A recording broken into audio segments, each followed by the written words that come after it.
The Theorists posited that Undertale baddie Sans actually shares an identity with Ness, the hero of Earthbound, and not just because their names are an anagram.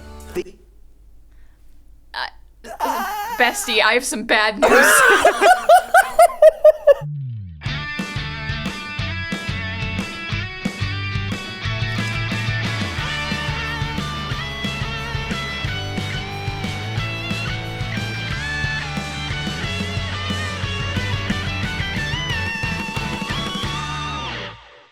Hey guys, and welcome to GT Not Live, where today is a huge day. Big. It is a huge day. Big. Huge day. I thought that I had checked off all of the bucket list items for me on my YouTube journey at this point. Did a YouTube original show and got to ride ostriches and hack into YouTube headquarters. That was fun. Got to get a golden play button. That was a big one for me at a certain point in my life. Got to go to VidCon and meet fans. Back in the day, I did a bunch of YouTubers react, which in the early days when the Fine brothers were still doing things, that was a big rite of passage. I was in the YouTube Rewind for a bunch of years. I got to go to Brandcast. I got to go to this weird Google event that they don't publicize at all because it's only for this inside weird Illuminati group. Who knows? It's not actually that, but it's like they're, hey, we're talking about larger public policy things. So I have gotten to see and do a lot of things. And I thought, did it. Checklist done, send. However, I didn't realize until today there's two things that I'm missing. One I've given up on, but the other we've achieved today. And that is, I just got a Watch Mojo top 10 countdown dedicated to me. Woo! That's awesome. In fact, I didn't realize this as I was scrolling through it. There's two. Here, pull it up. Check this out. So this was recommended to me the other day, literally 18 hours ago. Best Game Theorist videos, which is exciting. But then I'm like, ooh, what's Watch Mojo been up to lately? Top 20 YouTubers who quits. Woo! My face right there. Right after top 10 hardest optional bosses that everyone skips. Which, to be fair, is one that I'm going to check out. I'm curious about that one. To be honest, I Watch Mojo became a meme just by the sheer volume of videos that they produce and how omnipresent they are, and especially were back in the day, the heyday of top 10 countdowns on YouTube. They were everywhere. I love Watch Mojo. I loved watching Watch Mojo. Obviously, it got to the point where they released so much that's I'm not doing this, and you pick and choose which ones you like and this and that, which is I think one of the reasons they just produce everything. But I always enjoyed their countdowns. I liked the voices who did them. I liked their takes. And I thought overall a lot of the stuff that they were creating was really solid. But I haven't checked in a long time. But you will notice it is one of my subscriptions right over here. So it's one of those things that I was excited to see this because I think that means I made it. I think so. I think that means I made it, Ash. Here's my big question. Yeah. Where do you rank on the top 20 YouTubers who quit? Do you know where you are in that list? I mean, we could scroll through it real fast. Please. Let's do it. Let's start. So the reason we're doing this, right, is so I can react to the best Game Theorist videos and see what their definitive list is. Yes, correct. Because you know that if it's on a Watch Mojo countdown, you know that is the definitive list. No questions asked. Right. None. No, you cannot debate it. Maybe you can debate. Yeah. Maybe you can debate down in the comments because I'm curious, right? Look at this. But look at what great content I'm sitting beside here.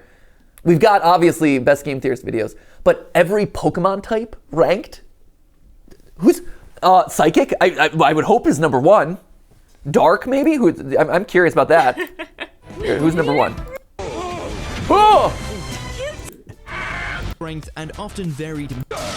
Okay, what's number one? Watch Mojo. Where's number one? Is it Dragon? Powered. We don't. It's Dragon type. Okay. That's fine. I don't know. Dragon type. I disagree with Dragon. I think Dragon's a little overrated. Anyway, okay, so maybe slightly debatable. Here, top 20 YouTubers who quit. Let's check it out. Oh man, I didn't realize that we would spawn so much content around this. I gotta admit, right? I thought it would be a big deal for the community, and that was very important to me. And I think I figured it would be a big thing for like the YouTube sphere. you know, because we've been influencing, we know most of the people who work in the space, or at least a lot of the channels that you know. We've been working alongside them. We've been consulting a lot of them. We've kind of set the standards. Our meta theories have done a lot of stuff like that. And so we figured internally it would be a big thing. But the volume of ways it's rippled outside, I've been shocked by. You know, immediately we were covered in Rolling Stone and Variety. I was featured on a local news channel, like multiple local news channels, where they're just reading what the teleprompter tells them, and so they're like, MatPat quit, and they're like, oh yeah, that guy, sure, oh, sad day or whatever. Like, they have no clue what's going on, but it's weird. It's like I'm on the local news. That's crazy. It's not even local to us, y'all. This is in like Texas. Yeah, no, right. I'm like, oh, maybe if it was like the North Carolina news stations or something, maybe because I'm like a local person here, but no, like it is Texas. I'm like, why am I showing up in Texas? Wild. They're like, it must have been a slow news day or something. But that was crazy, and yeah, the just domino effect of people saying like, oh, their stories with me and like their interactions with MatPat and stuff I've been watching it nonstop. It's been not because I'm like, oh, let me see, but it's really cool to see almost like a retrospective of all the people that you've interacted with and the lives that you've touched and the other creators that you've done stuff with. And you're like, oh yeah, I did do that. Or like, oh, I remember that. That was awesome. And so it's been a really fun, nostalgic trip down memory lane for me. It's been awesome to see. It's been really nice to have people share really positive experiences with me or about me and stuff. Like it's been really rewarding. But yeah, to see that this prompted not just one, but multiple Watch Mojo list, that's exciting too. So here we go. Top 20 YouTubers who quit. We'll just quickly flip through this. It's just a theory. A game theory. Welcome to Watch Mojo. I also love the fact that everyone's like, he's done.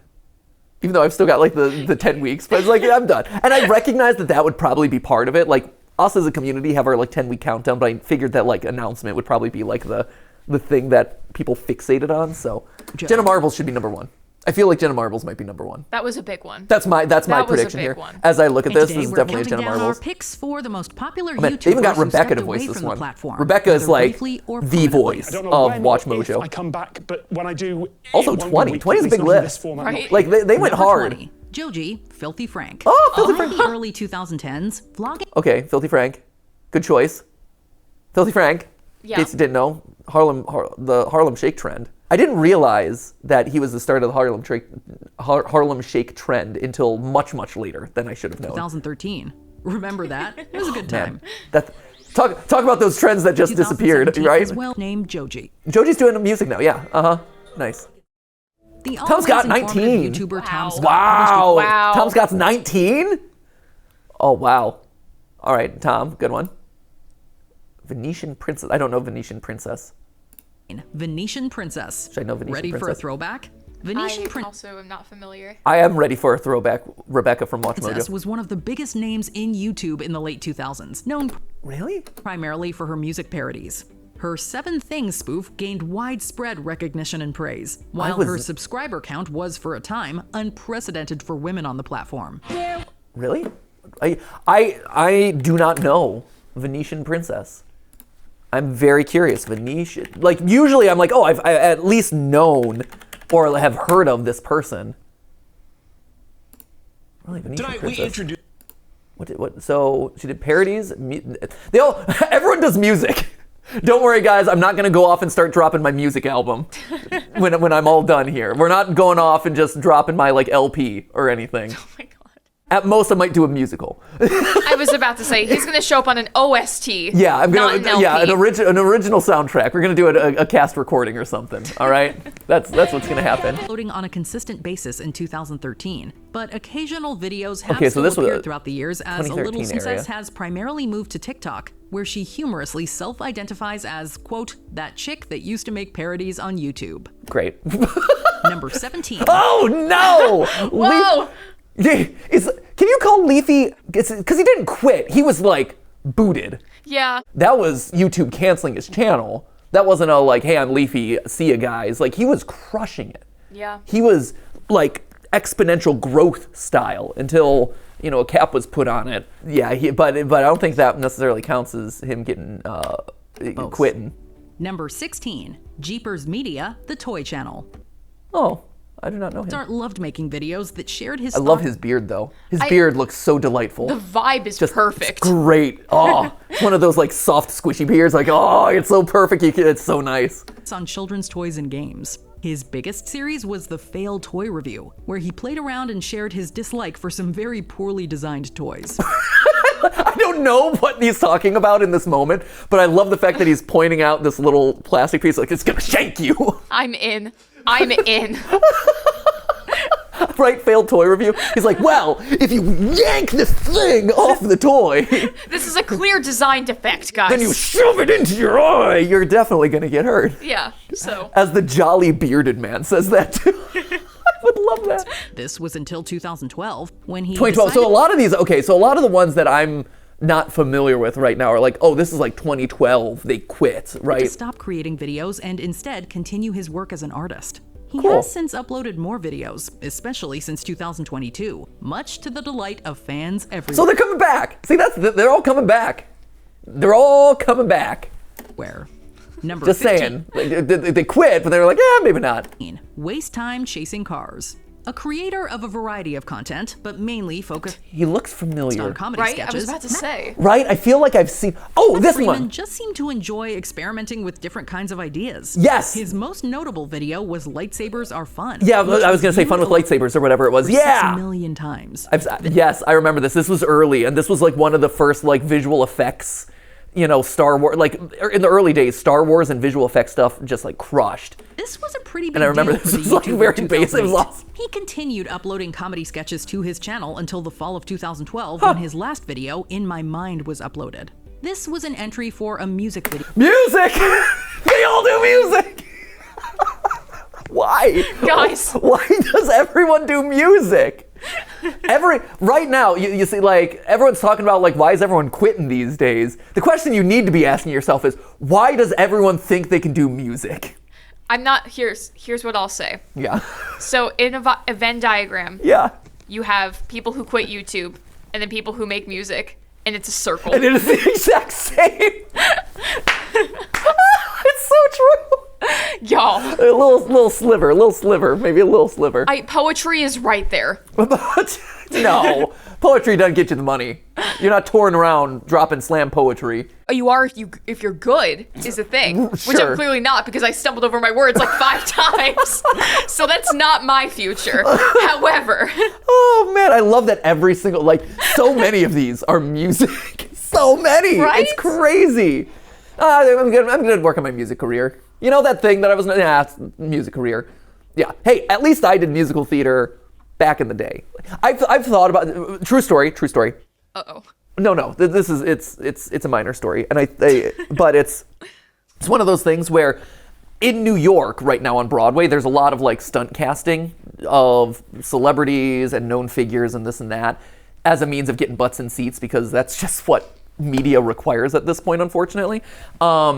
But there are a couple shows that have done this for decades, right? Like who kind of stumbled into the formula early and have just been doing it ever since. One of them is Chicago. Chicago, it has been stunt casting like roles in the musical forever. And as a result, it's been running forever. It just runs and runs and runs and runs. And so that's one of those things where as I, step away from the channels and as more free time comes up and it'd be one of those things that like, hey, if all of a sudden my week like really starts to open up or I have like considerable amounts of time, that's something I've thought. Like, I'm like, hey, would I pursue that? It might be interesting to do for a little bit if I could. I do have a musical theater background, and Chicago is not like a vocally demanding show. Like, I'd have to brush up my voice again because I haven't really like legitimately sang professionally in a long time. But yeah, it's one of those things where I'm like, I could do the lawyer from Chicago. Like, he's just a fast talker, and I'm a fast talker at this point. You are a fast talker. You've Yeah. had so much experience talking Right, fast. I can talk too fast. that production of Chicago will be done in like a flat 90. Woo! In and out the door. You're not having to pay that orchestra overtime. No. We are there, baby. But yeah, I've thought about that. So I don't know. At some point, and I've been thinking about this during the finale episode too. Like, I've got to figure out a way to get people like my information, or like, hey, let's stay in touch, or whatever. I don't know if it's a phone number, if it's like a separate website, or I don't want to push people to another YouTube channel, but like something that's like, hey, if I ever do just like a random project, here it is, and I'll let you know, like, hey, I'm going to be at VidCon, or hey, I'm going to be at, whatever. Like, or, hey, I'm starring in a Broadway show, or whatever. Like, that'd be cool. Yeah. So, I don't know. I'm thinking about it. If you have any thoughts, let me know, because I'm working on the last episode, and that's one of the big things I'm trying to wrap my head around. Is like, what is the best way to stay in touch with you guys outside of obviously gtlive for the foreseeable future, but like moving forth into life. Who else we got? Red Key Auto is often Oh, the Red subject of Keymon. online Good discussion. from GTA. Was immediately Oh, Troye Sivan. Music.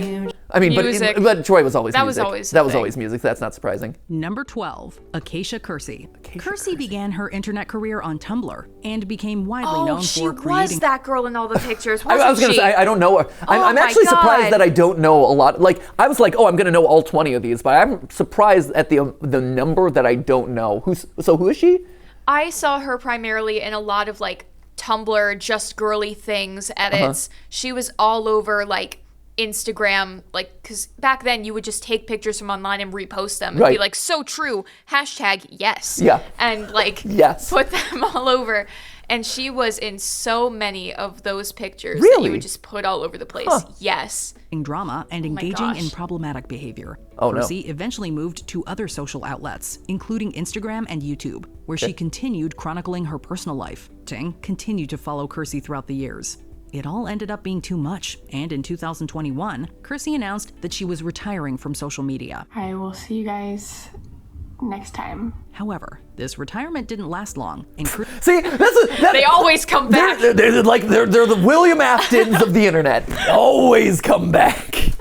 Always come back. Kersey returned to YouTube in 2023. See, it's like they did. So I guess they quit, but then I don't know. I think you're disqualified from the list if you come back. Back to my channel. There should be a separate list of like YouTubers who quit and then came back, who boomeranged back, right? I wonder if Husky's Number on 11, here. Kingsley. Oh, Kingsley! Whoa. Oh, yeah! Vlogs and What's videos. Kingsley been up to? Kingsley became fairly popular in the early days of YouTube, earning around 1 million views on every video that he uploaded. Sure. However, in 2014, Kingsley decided that making this content wasn't exactly something that he enjoyed anymore. Was it 2014? That long ago? Wow. Wow, that's 10 years ago. Oh my God. Kingsley quit 10 years ago? I knew Kingsley back in the day. He explained that the platform was becoming more of a business for certain people, Yeah, and this caused him that's to take accurate. a break for a while. However, after years That was of a little bit before his time too, because like inconsistent the business really started around like 2016 era. returned to making videos more regularly in 2017. But Kingsley also had a Number lot. 10. I remember Kingsley also had a lot of people talking to him about business stuff because Kingsley was blowing up, and there was a lot of people I remember coming in around and trying to like, participate in that craziness. So yeah, that's not surprising. Oh my gosh. Miss Hannah Minx. Yeah. Very invested in Japanese culture. She spent a lot of her time on YouTube cosplaying as anime characters Yeah. and teaching her fans new words and phrases with her series Japanese Word of the Week. She also frequently talked about her love for anime and Japanese toys. Oh my gosh, what a blast from the past. That was love Oh my gosh, FPS theories Rush. and compilation, with her last video being a vlog from Comic-Con. Since she left without announcing anything, a lot of her fans produced conspiracy theories and compilations of evidence to figure out what she's been up to all this time. Wow. Number Right. That's why you got it. That's a film theory. What happened, Miss Hannah Minx? It could be, but in my honest and humble onion, let her rest. No, right? Let Yeah. her rest. See, that's why you gotta create a video where you tell people what's going on. No, Miss Hannah Minx, she was, I remember, she was like unfortunately, she was in that era of like the boob thumbnails, right? Back in the day. But she was actually one of the content creators who did substantial content and wasn't just like clickability or whatever. But that was that whole era. Great, this is wild. This is wild walking down memory lane. I can't believe this. This is wild. FPS Russia, I know. But someone got murdered on their team? What? Number 9, FPS Russia. There was some drama. This was a channel that was loved by millions Huge. but became overshadowed by controversies. Many tuned in to watch a man with an exaggerated Russian accent Yes. use different weapons and to see stuff blow up. Yeah, absolutely. I mean, it was huge. However, the channel went on a hiatus in 2013. There were many problems behind the scenes that are believed to have contributed to this, including the murder of a member of the production team. Yeah, I don't know. I don't know anything about anything with this one, but I do remember that rumor circulating. I'm not sure, but I remember that there was something weird going on, and that was one of the reasons why like the hiatus got extended, or this and that, or like is that why they shut down? I don't know. But I had heard that While one. the channel made a brief comeback, it didn't last long, as Kyle Myers, the star of the Amendment, videos, sure. was arrested for possession of illegal substances in 2017. Oh, man. Number 8. Oh, Kev Jumba! Kev Jumba. A creator of many comedy sketches and vlogs on different topics, Yes. Kev Jumba Oh, man, was that's- known for his deadpan delivery. That's a blast. Huge comedy. He also, a lot of these have had really interesting stories after the fact, though, because Kev got into a big car accident, I believe. And yeah, and had to kind of like really redo, and maybe it'll say. But yeah, got into a big car accident. Hilarious tangents and And his made this, like, awesome incredible dad. recovery Famous medically. For his video Nice Guys, a collaboration with fellow YouTuber Ryan Higa, Kev Jumba was one of the top creators on the platform. He was even popular enough to break into the movie business in 2014. Yeah! However, everything was brought to a halt in 2015 due to a car accident. Yeah. Oh my He has gosh. publicly discussed how this accident changed his life and how the situation took away his motivation to do anything. Luckily, Kev. Yeah, I remember. I remember stories circulating, or maybe it was the video. I forget exactly what, so don't quote me on anything.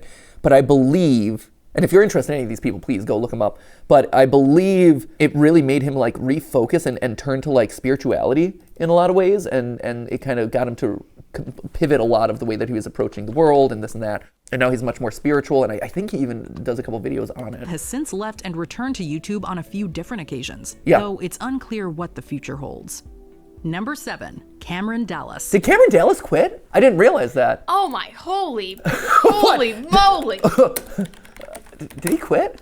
I didn't realize. I just assumed that he was still cooking or doing whatever. You know, like I'm not watching a whole lot of Cameron Dallas content. To be fair, He was everywhere. he was everywhere. Oh my god. He was. Are you getting these like formative memories like bursting to the scene? Yes, it's 2014 and I'm back on Vine. Oh my god. That was another one I remember. This was still when I was in the MCN game, when I was still working at one of the MCNs, and that was another. That's where I met Kingsley, and that's also where I met. Or I didn't meet Cameron, but I heard all the time everyone wanted to do things with Cameron Dallas. All the brands wanted to do things with him. All the, all media, like entertainment, were like, we need this guy because he's popular and cute and a guy, and we need to shove him everywhere. And he was so hot in demand. He was everywhere. An enormously What popular happened to him? Is he influence doing work and then he did modeling. off the internet. Folks could find him on Netflix's Chasing Cameron in 2016. Yeah. And he also started acting professionally. Oh, Back and I'm like, I've come a long way. In recent years, Dallas has essentially abandoned YouTube altogether Music? and is now focused on a career in music.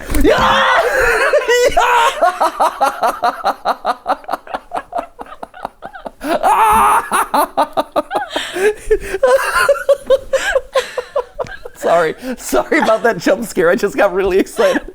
It's like my new music, man. It's just music. Music. Music, comma, man. Music, man.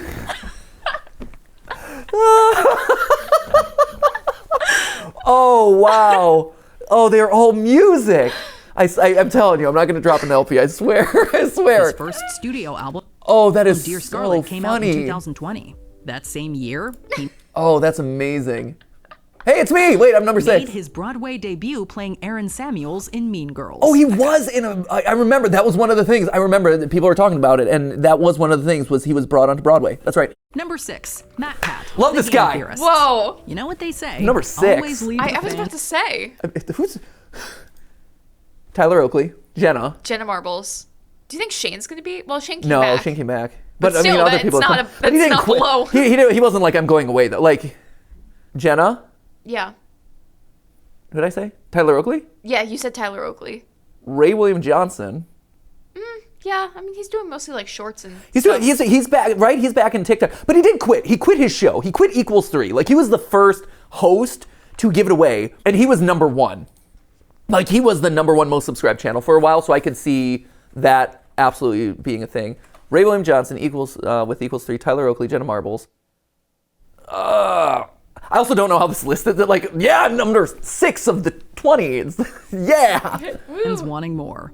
That's exactly what Matthew Patrick, more commonly known as MatPat, did Oh, when announcing weird. his retirement from his channel, The Game Theorists. Not clickbait. On March 9th. That opening line, got him. My last theory episode. He announced that his final theory is to be published on March 9th, 2024. Leave him He and his wanting channel more, man. had been a massive hit, garnering over 18 million loyal subscribers since its beginnings in 2009. True. So why did he step back? No theories needed here.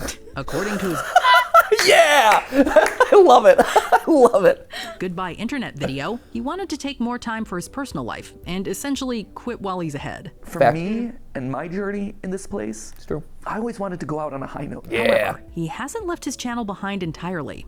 He'll just be taking on different creative responsibilities, behind the scenes. mostly behind the camera. then I'll go off to my I'm little still hanging out. You guys can check me out on GT Live. How about Da? Check me out over here. Shack in the woods, my retirement home down in Florida, and I'll pop in every once in a while. Number 5, the Dolan. The Dolan twins. Wow, dude. Wow. I remember them too. They were like Cameron Dallas but doubled.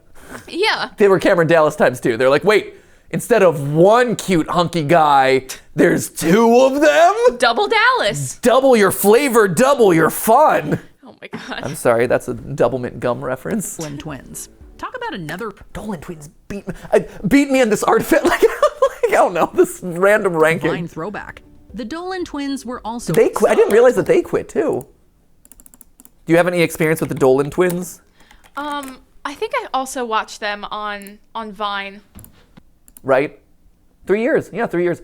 Oh, they came back with a short film a month ago. Whoa. They did Twin Swap on Omegle as their last video, and then came back with Nothing Left to Give short film.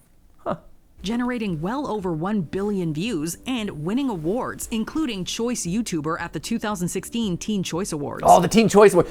Okay. I guess there's 3 things on my bucket list. One, clearly Watch Mojo list. Yep. Watch Mojo list appearance. 2 is Hot Ones. That's the one that I've given up on. Hot Ones isn't gonna happen. Sean, please. At this point, do I even want to say yes to that? I don't know, man. Look, That ship has sailed. I tried.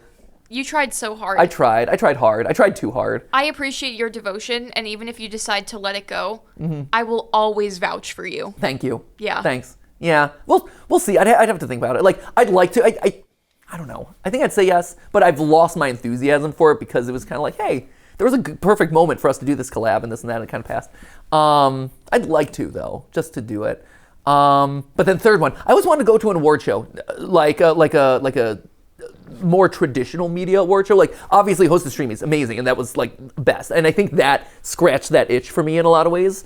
But it was a slightly different itch because I've always been like I've never gotten to go to the Nickelodeon Teen Choice, like any of the like Nickelodeon awards or like the MTV awards or Oscars and Emmys and things like. And you see other, or like the Met Gala is one. Like, there are these big like traditional media events that are really cool. And as someone who covers film, like, it would be fun to be able to cover them or just like witness them in some way, just once. Just because I grew up watching those and I've been very curious about them. We've done multiple episodes on how to win like the Oscars and stuff. So I think that's one of the big ones. Like, if I were to look, that was one of the other ones that there were a couple of opportunities that like sometimes popped up or they were kind of floated our way. Like recently, I think it was the Golden Globes that were like, hey, we're considering bringing an influencer to the Golden Globes or whatever, like, would you be interested? And we said, yeah. And then they didn't get back to us. Are you kidding? Yeah. That is heartbreaking, Yeah. actually. Yeah. I'm sorry. No, it happens a lot. People toss out things and they like do like outreach for people and this and that. We're like, yeah, we'll say yes. Like, well, we try to do as many things. Again, it's all yes-anding, right? So I try to say yes to as many cool, interesting opportunities as possible. And yeah, that one came in like final week of last year or something like that. Is kind of like hey, would you do this? I'm like, oh yeah, absolutely. Like, we got back real fast and this and that, and yeah. Talk about dangling a carrot in front of your face and then I'm doing okay. Okay. I appreciate it, Okay. and it would be fun. It would be really cool to get to go see and do one of those things. But at the same time, I'm not complaining. I am very lucky, and I've gotten to do some incredible things. And who knows? There's still a chance. Yeah. Like just because I'm not doing game theory anymore, it doesn't mean that. It probably means that less opportunities open up, but there's still a possibility. Yeah. Maybe I become more palatable to those people because he's not that YouTube guy anymore. Like now he's just like a guy. Yeah. Who knows? Anyway, The Dolan twins twins. were also later known as part of the Sister Squad alongside James Charles and Emma Chamberlain. Oh yeah. Oh my God. Oh, look at how young Emma is there. This I collaboration know. didn't last Wow. long, as the Dolan twins announced in 2019 that they were moving in a different creative direction. Music? They eventually started a podcast called Deeper with the Dolan twins, one episode of which was titled We're Moving On from YouTube, Okay. which says it all. Unfortunately, this podcast ended in 2021. Is that Watch Mojo low-key shading the Dolan twins? Unfortunately, this podcast ended for them. How do you end videos again? Number 4, Tyler Oakley. Yep. Another Makes sense. OG YouTuber, Tyler Oakley started his career back in 2007 while he was a student at Michigan State. So sweet, so wonderful, Tyler Oakley. Such a sweetheart. He was at Big Frame when I was working there, and I remember the day. There's so many stories. I remember the day that Ricky Martin, the guy who did Live in La Vida Loca, Ricky Martin wrote to Big Frame. I don't think it was directly to Tyler, but like wrote to Big Frame to get to Tyler and to thank him. Whoa. Tyler, I believe, like Tyler's videos had made like Ricky Martin comfortable in his sexuality or something like that. Oh my goodness. Yeah, it was this incredible moment. It was beautiful. It was incredible. It was awesome. And again, like as the guy who was just like sitting there doing analytics in the background, like making consulting decks for everyone, I overheard that, and I saw that whole conversation go down. I was like, it was awesome. It was so cool. That's amazing. And again, like going back to the like, oh, maybe traditional media will care more about me now. Like that's the reason I don't care is like I've seen and I've been fortunate enough to see the impact that this world has on viewers and communities and this and that, and it's awesome. And so if there's groups out there who don't get it, don't respect it, whatever, like that's their loss. Because at the end of the day, like this is such a powerful medium and this connection is so incredible. And so I've gotten to see it both for myself personally, but also with other people that I admire and whose work I respect and things like that. It's cool. And that was one of the first big ones where I'm like, wait, I didn't know Tyler all that well back then. And then it was like one of those things, like I didn't watch his content, I wasn't aware. I was just kind of like new in the scene and working on things. And I'm like, wait, I know Ricky Martin though. That was that big song. He also did She Bangs. And it's like, whoa, he wrote to this guy? That's awesome. That was so cool. Formed through a video titled See You Later. I'm going to be focusing on. He came back. He just stuff did Anthony that I'm Padilla actually the other really day, though, excited not too long As of ago. January Right. 2024, Oakley has published 2 more videos to the channel. So he come back? Much of his creative output has turned to Twitch. Yeah, I know. Yeah, he's doing Twitch now. I know. Right? I think people just get bored. Maybe people get bored and they're like, come Number back. 3, Fred. Oh, Fred. Oh, yeah. man, Fred. That'll Okay, do it. that makes sense. That'll do it. That makes sense. This voice. I'm going outside during a thunderstorm warning. It looks And that's all we need. Okay, Lucas Crookshank, thank you. Yeah, he was everywhere. Like he had his movie. He had 3 movies, I think. iCarly. I'm sorry that I hurt your feelings. I didn't mean to. Okay. I forgive you. You do? No. What? Got Teen, him! Lucas Bam! decided to Got stop him! making Fred episodes. Lucas eventually switched gears, making content away from the Fred moniker. That's fair. I think Number that's- 2, Jenna Marbles. Two! Jenna, okay, that means number 1. I'm trying to think of who else. In a week, Jenna Marbles knew she was onto It's got to be something. Ray William Johnson then. Right? It's got to be. That's the only one.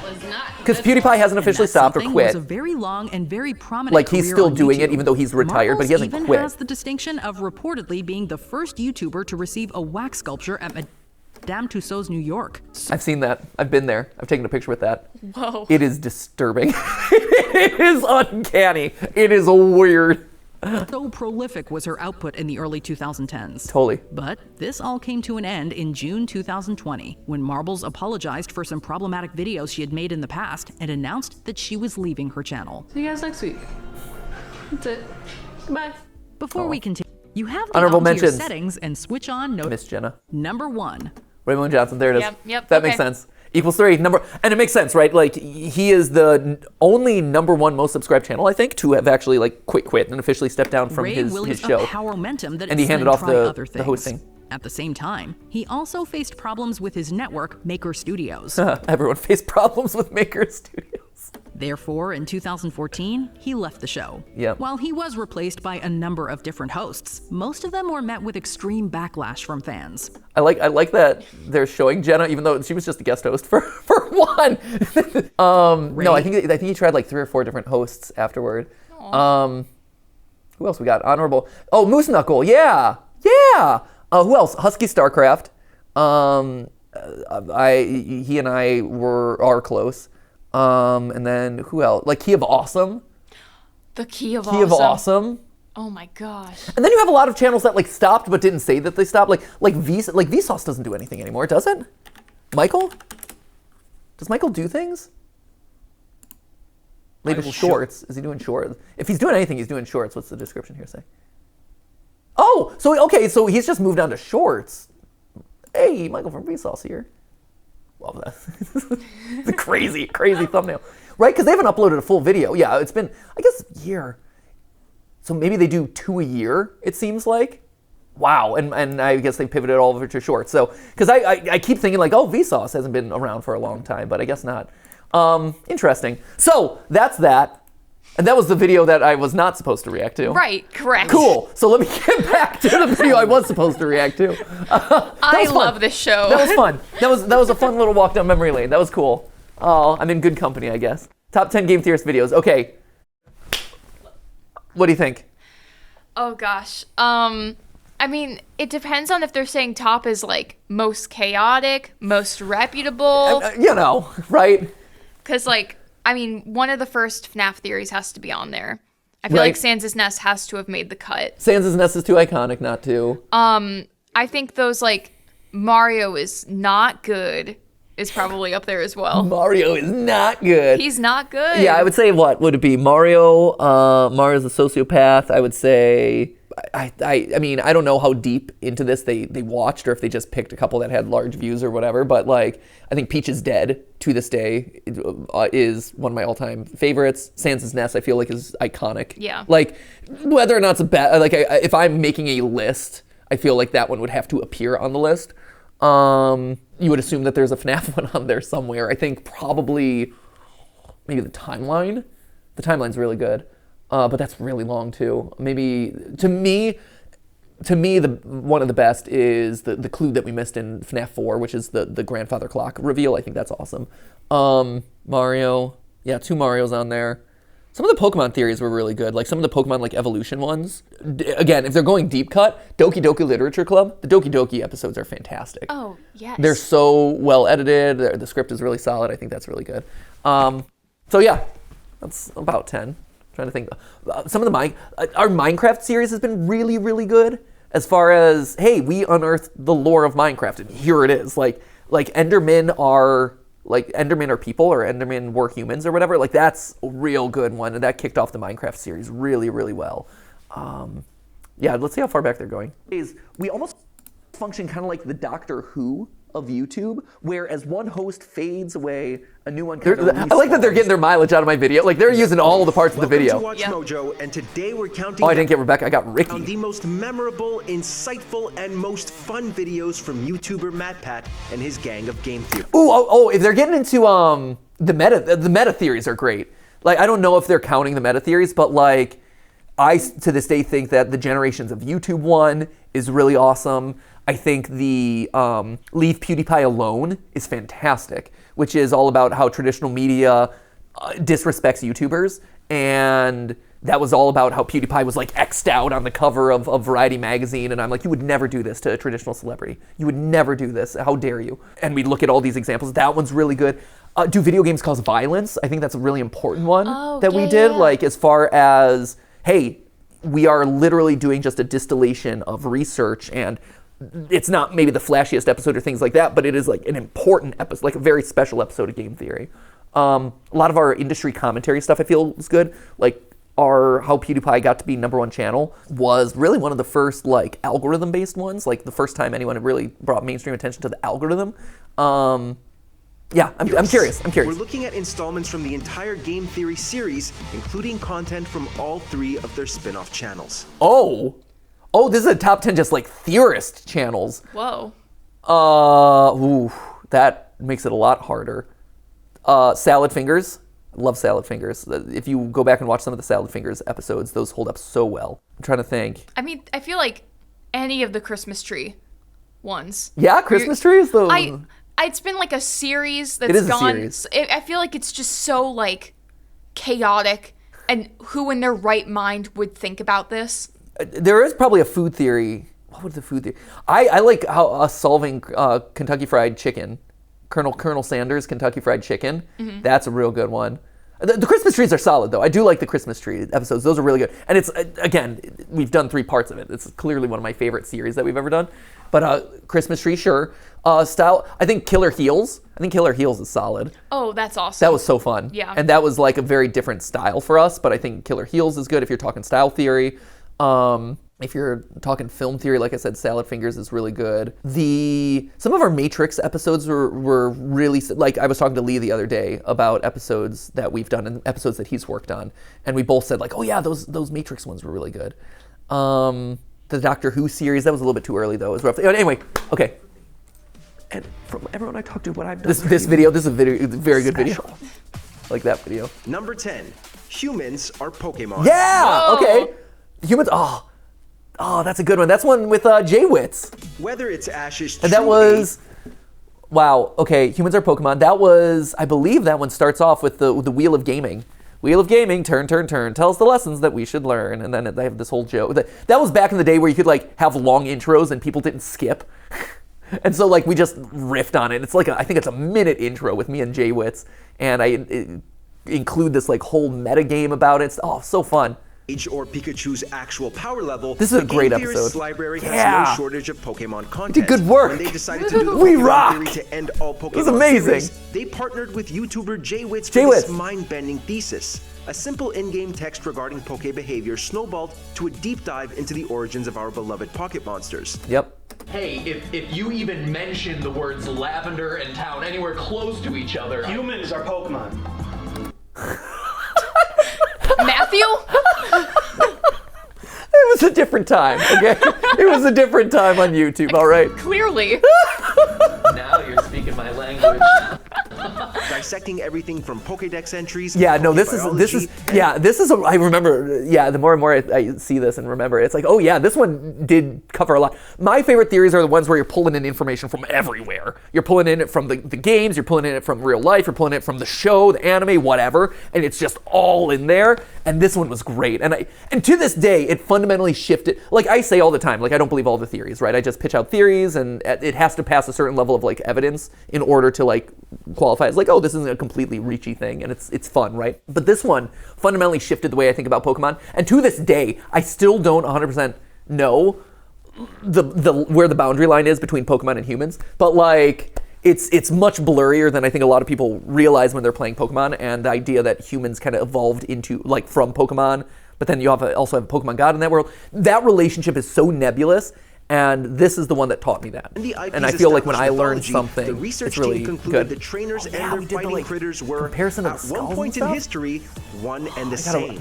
Can we do like a couple retrospective things, Ash? Yeah, of course we can. Awesome. That'd be great. I'd be very excited about that in the lead up to like March 9th. It was vintage game theorist overanalyzation that led to unexpected conclusions and unsettling implications. So good. There's more to connect humans and Pokemon than just convoluted origins. My voice is different now. It is. My voice is very different now. Wow. Yeah. For more text that'll make this was like your head and go, really? We recommend all that's Game like Theorist 7-8 Pokemon years videos, ago. but this one is a great place to start. Yeah, the Pokemon. Number 9. I love some of those Pokemon. There's so many good Pokemon theories. I love the Pokemon ones because there's so much real world. Like Pokemon is like the best example of like they really took real world science and applied it to this video game. And so we were just able to riff on that all the time. Like the evolutions of the different like regions and stuff and how the style and environment of the region affects how they evolve. It's so cool. Dragon Ball Z Kamehameha Wave. That's interesting. What is the Dragon Ball Z Kamehameha Wave? I remember being shocked by the conclusion of this one, where I believe it's plasma, right? And the different colors of plasma represent the different heats of plasma, which also connects us back to the Star Wars lightsaber episode, which I think was also plasma and different heats of plasma with different elements mixed in that gives you the different coloring. If you think MatPat's gang only dangles its magnifying glass over the video game world, you're just getting a fraction of what they offer. One of 4 sister channels, the Film Theory series, examines crazy ideas in movies and TV, and this one pumps the eccentric Inquisition up to 9,000. 9,000! I didn't make the thing! Theory 4 years ago, I have received so many emails, tweets, Facebook messages from you loyal theorists asking me to look into the physics. This is also the Edward era of editing how style. You can start blasting your best. To this day, it always still bothers me that we never bothered to connect the light. We just Photoshopped. We never, at a certain point, it always bothered me, but I also, it was one of those where I'm like, it's there, I might as well keep it. And so it just persisted from there on out forever. Friend into your neighbor's backyard.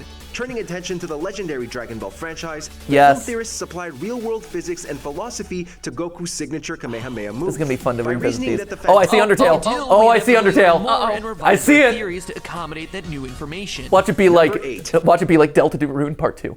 Like, what? Really? Of all of them? That's the one?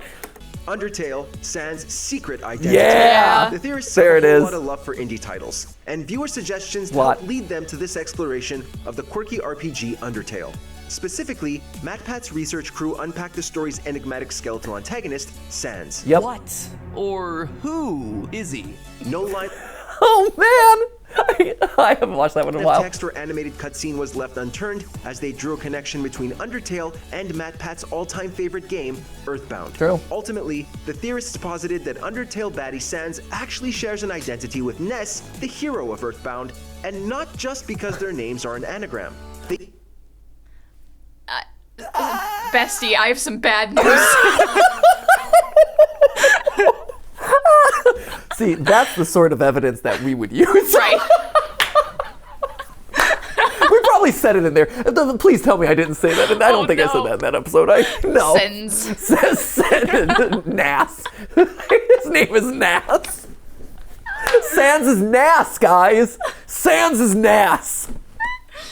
Oh, it's a translation error. It's fine. It's fine. Outside of the Tales universe, did he say antagonist? Sans isn't a bad guy. Sans is this like chaotic neutral in a lot of ways. He's a good one. With Ness never being able to get home, adopting the name Sans and accompanied by Papyrus. There's plenty of passion and respect for the Undertale world here. It's Kirkland brand of Sans. And curious newcomers alike.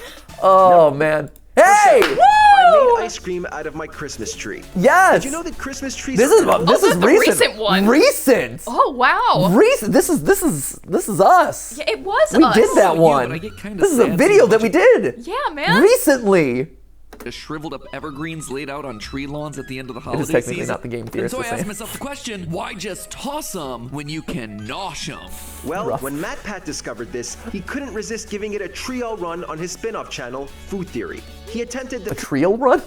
Trial. Get it? It's a trial run. Yeah, that was smart. Fear Factor-esque task a few times, chewing on the bark and even baking cookies from trunk sawdust. Yep. After 3 videos, he found that the solution was to transform different parts of the tree into separate dishes. I love this. I love that this is one that they picked. Jam, that's awesome. Wood into deep-fried nuggets, and even concocting a form of ice cream. If our team is not hype over this meal that they're about to receive, then they're spoiled. They don't know what they're talking about. The adventurous experiment features other members of love this. Oh my gosh, we get to see everyone. It also showcased his adorable chemistry with his wife and show co-creator, Stephanie Cordato. Although more culinary than scientific, the short is sure to bring you a gleeful holiday smile. This is awesome. Good clip. Sam. Good clip. That was great. He loved that ice cream. Oh my gosh, he devoured it. Mario's mental. Yes. Why Mario is mental, parts 1 and 2. No icon was ever too infallible for MatPat. And in this installment, he went after Nintendo's numero uno. While the video... I think I have to go back and revisit the order of episodes because I remember them individually, but like the sequence in which they came out. I think like Sonic is slow.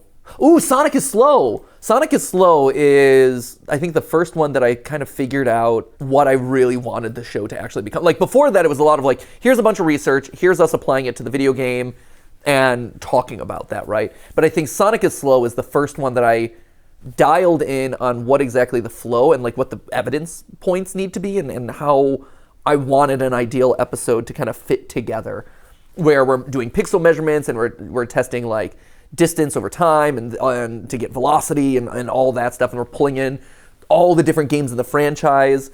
And so that was the first one. Mario is Mental, I think, was one of the first that got the more like sinister to like. Up to that point, it was like, oh, these are fun research essays, and I dialed in that. And then I would say Mario is Mental is the first one where like everything was working on all the cylinders, and it like got the atmosphere that I was going for in a way that really succeeded. Because I remember when Ronnie joined up as editor, his first one was Minecraft Diamond Armor. How much is Minecraft Diamond Armor worth? And that was the first time that I suddenly saw the videos reach the potential I always wanted them to have, where I'm like, I do not have the skill to visualize this in the way that I want to, but he could.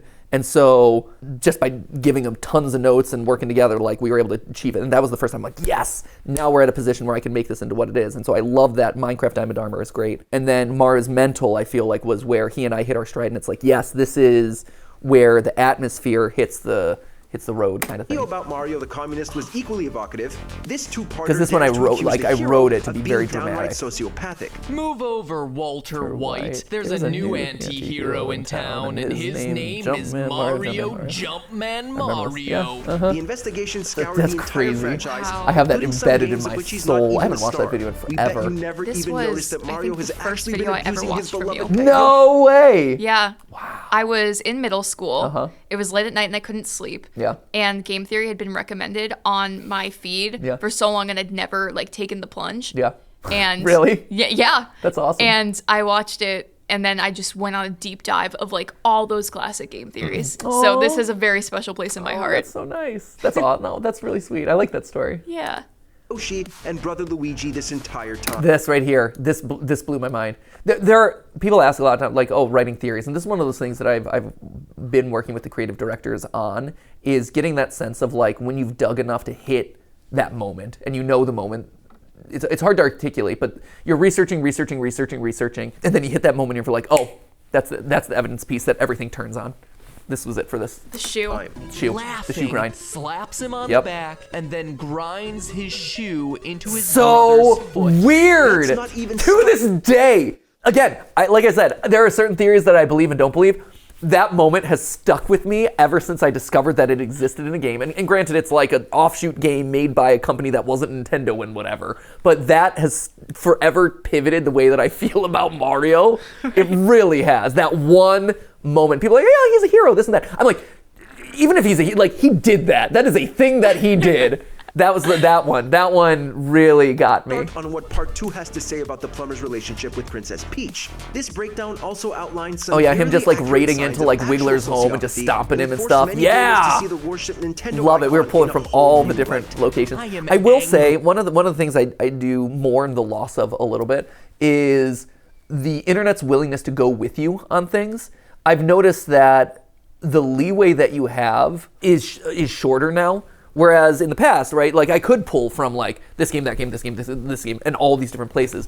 Nowadays, it feels like if you're, depending on what franchise you're talking, already you're kind of narrowed down by what franchise you can talk about, because some fandoms are more okay with that than others, and like you know, these kind of like hypothetical adventures. It's also one of those things where even for the fandoms that are okay with it, if you're drawing from, you know, picking and choosing too many examples from too many locations, people are more critical of that now, and they're like, well, you're picking and choosing evidence. Like, that's the fun of the show, though. Like, that's the point. Like, you know, it's let's pull these random disparate moments to concoct a theory about, like, what he is. So, but I've noticed that there's more pushback against that, which makes it harder, so that way you don't get a bunch of people frustrated at you. That I have been deceived by this. I remember this moment. I for decades. Ronnie and I I'm like, I want to show up there, and I want like the PTSD, and I want the letters to fade away, and the like scenes to appear behind him and stuff. Oh yeah, I remember all my notes for that one. 5. The Great Pocket Conspiracy. Really? Wait, how can clothes be part of elaborate and overthought it's a good episode. Well, MatPat's most recent spin-off channel, The Style Theorists, has some ideas about that. You see, when I first pitched the idea of dedicating our next channel to style and fashion, all the female members of Team Theorists jumped up and insisted that we do an episode about women's pockets. Launched by the YouTuber, along with collaborator Amy Roberts. Oh, wow. Whoa. Amy representation. Good for Amy. Get some Amy love. And rightfully so. What's the difference between this has, like, she has taken this one on her shoulders and just carried it. Touching upon topics like pickpockets, cavemen, and the 18th century French regime. Yeah, that's why I like it. This episode touches on so many. I love the episodes that take you on just the random journeys and you just go all over the place. Want to know why your outfit has no place for an iPhone? Then look no further. I remember how hard the stupid thumbnail. The thumbnails for Style Theory are tough. Titanic is about time travel. This is... No, really. Wow. Since YouTube had already surveyed both the buoyancy of Titanic's floating doors... Man, this is, I will say, this is a good episode. I am very happy with the conclusion that we got in this one. Decided to go in a different direction. This one is very much about, like, that Jack just knew things that didn't exist at that point, and the only possible explanation that you can have for it is that he's time traveling. And then the hardest thing for this one was the conclusion of, like, well, where do you take it from there? But no, this is another one where I'm like, well, you just can't refute the evidence. Like, he knows that a lake is a different name that it doesn't get until like 30 years later, and stuff like that. Yeah, this is a good episode. This is an interesting poll. Actively participated in the Titanic's doom. How does Jack have this power? Why would he go back in time? And the most important question of all, why did he choose that haircut if he was trying to blend into the scenery and night? Got him. Got him. Oh yeah, I love a good time travel one. It's also one of those things too where like we try to avoid dream theory, coma theory, and time travel stuff just because it's so ridiculous and easy to layer on so many of the times, and it feels cheap. And so when we do it, it's only because it feels right. Like it feels like that is the right direction to go, which is why the FNAF 4 Dream Theory, that's one that I'm like, this is just it. This was intended. Like, sorry. Same thing with this one. It's like, well, if this is true, the only explanation is time travel, so we have to use that. But I try to avoid those like classic theory tropes too much just because they're too easy. Victor is a type actor. Majora's Mask. Leonardo DiCaprio never exists. Number 3 is Link dead in Majora's Mask. This particular classic. This was Peanut Butter Gamer, Austin. Oh, another one of my early collaborations. Yes, and to this day I think about this when I think about the stages of grief.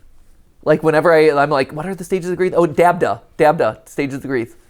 Depression, anger. Yes, Dabda. Thank you. What is the it? things I can do off camera. It's denial, anger, bargaining, depression, acceptance.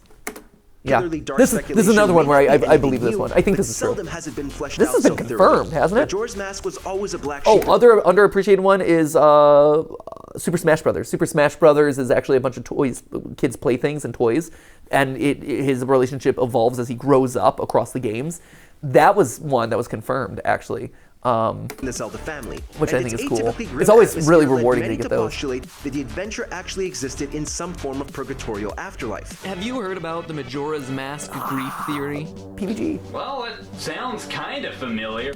Game theory took this one step further, equating each of the 5 areas of the game's setting with the 5 psychological stages of grief. Yep. Having done their homework, the team annotated professionally studied principles of the grieving process, demonstrating their in-game presence within specific characters. They even presented facts from the official Zelda timeline as evidence. That would seem to mean... What would that mean? Waiting on you. Whoa, it might ruin your childhood. Awesome, that's great. That's great. Yeah, Let's go! Let's go, there it is. It's 1 and 2. As another epic plunge into the Mario-verse, yep. Rosalina Unmasked presents... Wait, what? Excuse me, what? As another epic plunge into the Mario-verse... Was that Josh Hutcherson whistling?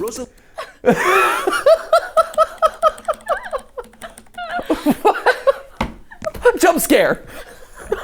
Random. So random. Rosalina Unmasked. To be fair, we were pulling images from all over the place. Like, just grab all the images everywhere you can possibly find them. What's that? I don't know. I'm sure it's some pun that we made at some point. I don't know. I remember a lot of these. I don't remember everything. Hence even more shocking revelations, threatening a cataclysmic shift in how we see some of our favorite characters. The premise pulls out all the classic game theory stops. science, character analysis, cutscene evidence, and more. All of and it. it's all to prove that Rosalina and Princess Peach are secretly blood relatives. If Peach and Rosalina are truly related, they should Man, be my sharing voice some is different. physical features, right? And yeah, I mean, obviously they look alike, but we're the game theorists. We can do one better. We can After do 2 one parts better. and some unexpected discussions around genetics, the conclusions drawn about Rosalina's family tree open up a can of worms for Mario theories. There's also conflicting evidence as to whether Rosalina's patriarch would be Mario True. or Luigi. Yeah, there was that big twist. We didn't know if it was Mario or We'll have Luigi. to make that decision for ourselves. So we were opening This the door. theory unfolds like a great mystery novel, with its own share of surprising emotional moments. I want to go home. I want to go back to my house by the hill. I want to see my mother. Oh man, some Chrono Trigger music playing in the background. That was also the era where you could like use video game music in the background and it wouldn't get like copyright claimed or anything like that, which was nice. Nowadays it tends to, which is unfortunate. But yeah, back in the day, like it was kind of like open season for video game music, and so it was so much fun to edit to the music. Like again, that was one of those things that I was really passionate about, and that Ronnie was really good at, and Ryder and stuff were really good at. Lee were like editing to the soundtrack, and so we spent a long time figuring out what the music was, and then editing specific beats and transitions and stuff to the music. Which again, as YouTube evolves, you do like less and less of that, which is sad, but. You know, I very distinctly remember making certain choices. Like, that's one of the reasons why the first Five Nights at Freddy's episode, I think is so dramatic, is because I pulled from, like, the scariest video game music that I could find. Like, scariest, most disturbing, weird video game music I could find. The River Twizzix, or whatever, from Super Paper Mario, was, like, the big one that I used a lot in that one. And and you couldn't do that nowadays, unfortunately. It would be hard to. Now, her face wet with tears. Before we unveil our top pick, here are a few honorable mentions. Tom denies the moon? What level is Ash's Pikachu? Aww. They watched hours of Pokemon episodes to get this math right. His first episode, he worked I like that they did. What? I like that they didn't pull the actual episode. They're like, oh yeah, he said it in his finale episode, so he's doing that. What? Installment of the Pokemon anime to calculate That's funny. Pikachu's level. It is a great episode though. Tom pick. crushed it. How fast is Sonic the Hedgehog? Yeah, there it is. The answer might surprise you. Yep, he's slower than you think. Versions of Sonic aren't any faster than any other game character. It's the way the game was designed and marketed that made us believe in his top speeds. Zootopia's Dark Conspiracy. Oh yeah. Is it really a family man, movie? that's a heavy one. That one's about like the drug conspiracy and stuff. That one's definitely age-gated at this point. That's another one. And that's another thing too. Like every year, more and more of the video, like old videos get age-gated as YouTube continues to like, funnel it down and be more restrictive around that sort of stuff. Like the JoJo episode about like, can you taste fear? Can you like lick someone's tears and taste fear? Immediately got flagged. Which is, I'm like, really? Just because someone's licking someone else's face? I'm like, yep. Dumbo, the pink elephants about drinking, like that one was one that was pretty quickly flagged. But this one lasted for a long time, even though we were talking about like, drug conspiracies and stuff. So I think it's flagged now, but it took a long time to get Take there. a minute to get serious. I should mention that this is a really controversial theory and not one to take lightly. Neo isn't the one in the Hey, I Matrix called this one. trilogy. Nice. Let's take another look at Agent Yeah, Smith. this is one that The Lee hero and of I... humanity, named the One, he who was prophesized to bring about the Yeah, it's actually downfall Agent of the Smith the whole machines and time. reload the Matrix. Classic, like the is Chosen One not isn't actually the 90s Chosen kid One. will never be the same. Fruit Loops and Apple Jacks are secretly the same. So we are here today with the glorious task of determining what Apple Jacks actually taste like. Because as Right? Look at that Halloween background. That was crazy. Look at that, just chaos. Also, it stained the background. It sure did. It sure did. I wasn't here No, that at wasn't that you. point, but Mirror Matt Matt. told me horror stories of him just scrubbing Yeah. because it would not get off. Yeah, Mirror Matt made some strong decisions, and those strong decisions had strong dye in them. And that strong dye lasted on that wallpaper for quite a while. 90s commercial tell you they don't taste like apple. Number 1. Huh. Five Nights Yep. at Freddy's Yeah, that's fair. scariest monster is you. We really could discuss any of Game Theory's fantastic Five Nights at Freddy's videos. Yeah, we but do. We went with the one that started it all. The one that If started you're it really all. observant, you start to unravel the layers of unsolved mysteries around this place. Back before the sequels, spin-offs, novels, Back and before film all of it. adaptations, MatPat shared his early FNAF playthrough with us. We got to join him as he unearthed some profound, disturbing, and unforgettable secrets within this point-and-click horror. It was a little-known title at the time, and MatPat's videos served as many viewers' introduction I like that they're to the cutting in like FNAF 4 footage. So that many still associate the two names with each other. When the game first came out, the best I could do was speculate about This is definitely not the first episode. They just randomly pulled some FNAF. It's the collective FNAF It theory. is the collective FNAF. to, but now I think we have our answer.